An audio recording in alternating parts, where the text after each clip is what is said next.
Morning students. Start करेंगे आज का टॉपिक, और आज का टॉपिक है हमारा C3 पाथवे और केल्विन साइकिल।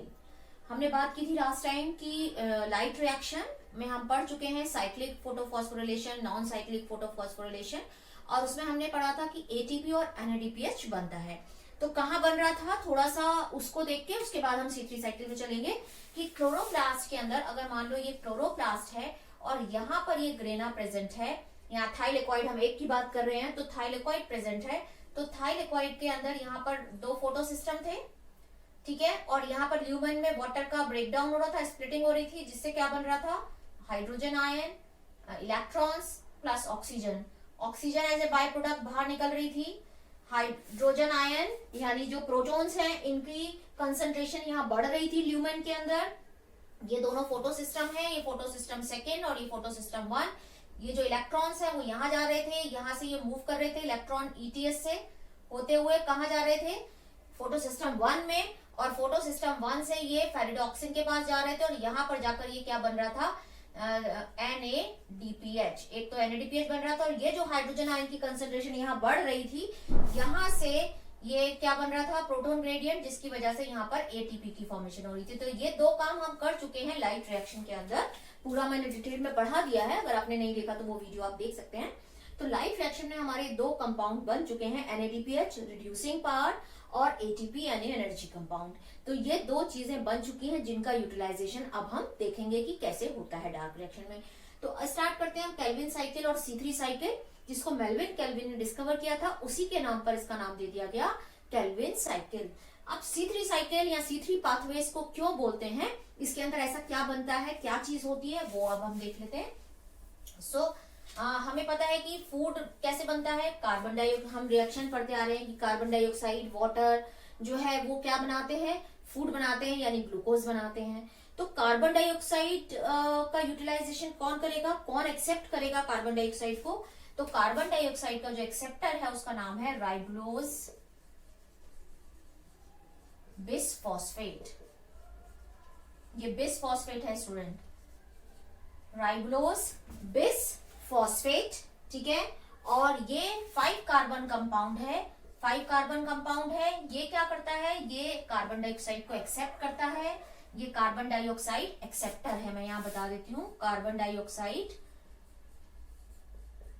ये कार्बन डाइऑक्साइड एक्सेप्टर है, राइबोलोज बिसफॉस्फेट, शॉर्ट में हम इसको RUBP बोलते हैं, RUBP फुल फॉर्म इसकी हो गई राइबोलोज बिसफॉस्फेट, ठीक है। ये 5 कार्बन कंपाउंड है, कार्बन डाइऑक्साइड को ये एक्सेप्ट करता है, ये कार्बन डाइऑक्साइड को पकड़ने वाला, एक्सेप्ट करने वाला है। अब इसके लिए अब ये एक्सेप्ट कर रहा है तो कितने हो गए, 6 कार्बन हो गए, प्लस 1 कार्बन इसमें जोड़ दीजिए, कितने हो गए, 6 कार्बन। ये जो 6 कार्बन बनते हैं ये अनस्टेबल होता है।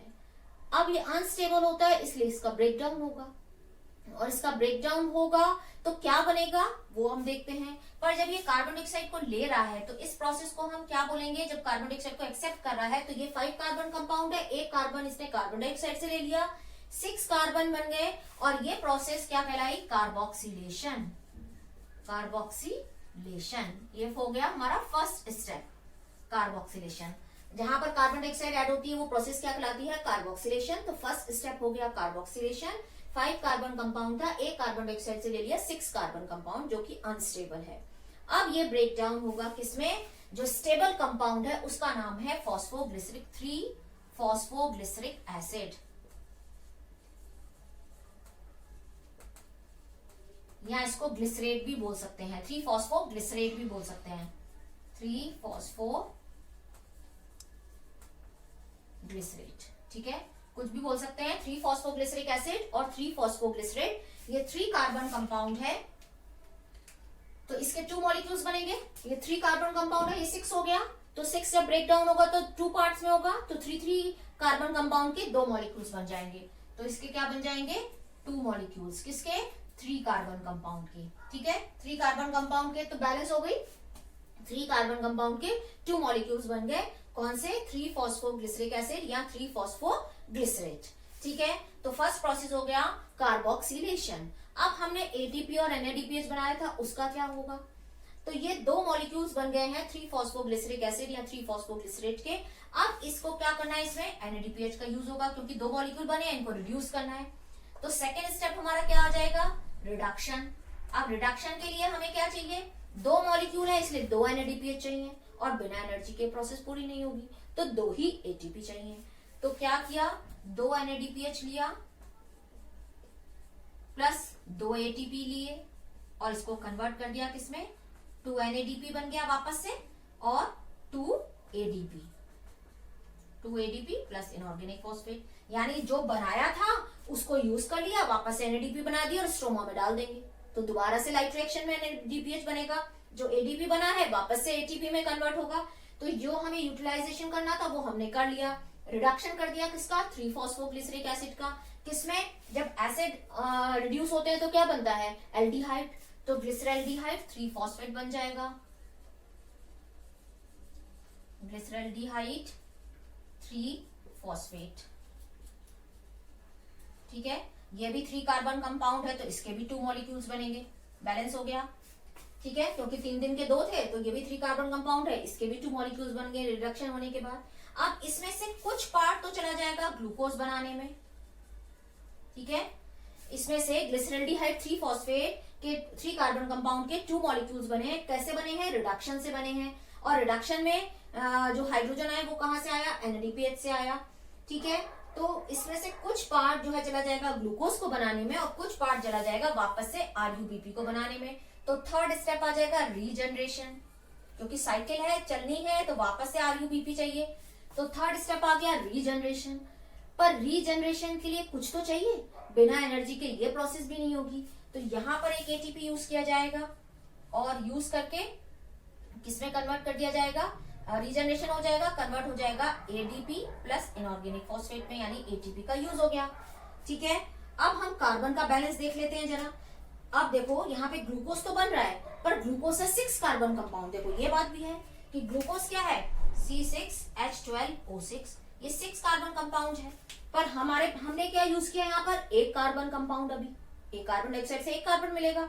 अब आपके दिमाग में क्वेश्चन आएगा कि हमने यहाँ पे 5 कार्बन भी तो यूज किए हैं राइबोलोज बिसफॉस्फेट के, तो ये तो हमें दोबारा रीजनरेट कराना है, प्रोसेस दोबारा साइकिलिक में चलनी है, साइकिल चलनी है भाई, फूड बनना है, तो ये तो हमें वापस चाहिए।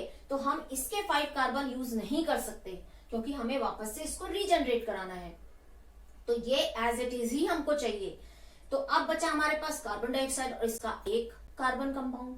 तो ये कार्बन को बैलेंस कैसे कर सकते हैं हम, कि कैसे जो है प्रोसेस, कितने कार्बन यहाँ पे यूज हो रहे हैं, क्योंकि हमने बोला है कि 6 टाइम चलेगी ये साइकिल।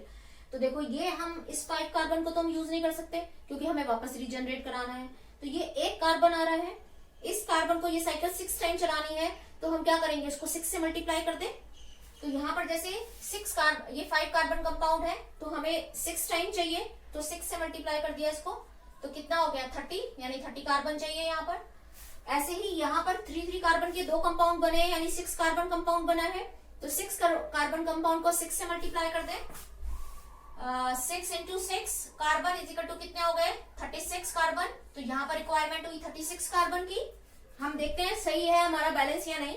उसके बाद यहाँ पे 3 कार्बन कंपाउंड के 2 मॉलिक्यूल हैं, यानी 6 कार्बन हो गए, 3 कार्बन के 2 मॉलिक्यूल हो गए तो 6 हो गए, तो 6 को मल्टीप्लाई कर दिया, 6 से कितने हो गए 36 कार्बन। अब हमें चाहिए 6, खाली 6 कार्बन चाहिए हमको ग्लूकोज बनाने के लिए। ठीक है, तो यहां से मान लो 6 कार्बन चले गए, 36 में से -6 कर दो तो कितने हो गए 30, तो 6 कार्बन तो चले गए यहाँ पे ग्लूकोज बनाने के लिए और 30 कार्बन चले गए यहाँ पर इसको रीजनरेट करने के लिए। हो गया बैलेंस। देखो 5 कार्बन कंपाउंड था, 6 टाइम साइकिल चली, कितने कार्बन यूज हुए 30 कार्बन।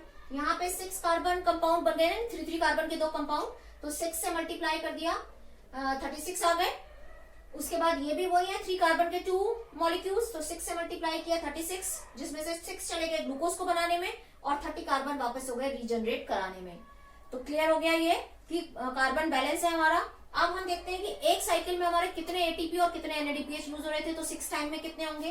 देखो एक साइकिल में हमारा 2 एटीपी यहाँ और 1 एटीपी यहाँ हो रहा था, तो 3 एटीपी यूज हो रहे थे। अब 6 टाइम चलेगी तो 6 से मल्टीप्लाई कर दो, कितना हो गया 18 एटीपी यूज होंगे पूरे में।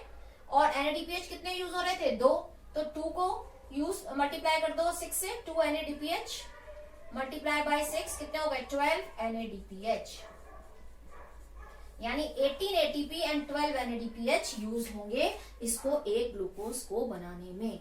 तो आगे आपको क्लियर हो गया ये सारा कि किस तरह से ये प्रोसेस चलती है कि राइबोलोज बिस फॉस्फेट जो कि 5 कार्बन कंपाउंड है, एक कार्बन डाइऑक्साइड को लेके जिस प्रोसेस को हम बोलते हैं कार्बोक्सिलेशन, ये बना देता है 3 कार्बन कंपाउंड जो कि स्टेबल कंपाउंड है, जिसके नाम पर इसका नाम रखा गया C3 साइकिल, 3 फॉस्फोग्लिसरिक एसिड या 3 फॉस्फोग्लिसरेट। फिर ये रिडक्शन होता है NADPH और ATP को यूज करके, 2 मॉलिक्यूल है, 2 NADPH यूज होंगे, 2 ATP यूज होंगे, बन जाता है ग्लिसरॉल्डिहाइड 3 फॉस्फेट, ये भी 3 कार्बन कंपाउंड है, उसके 2 मॉलिक्यूल्स बनते हैं। कुछ पार्ट जा रहा है ग्लूकोज बनाने में, बाकी जा रहा है राइबोलोज बिस फॉस्फेट को रीजनरेट करने में, जहां पर एक ATP भी यूज हो रही है। तो आपको समझ में आ गया होगा C3 cycle. So please like, subscribe and share. Thank you, thanks for watching.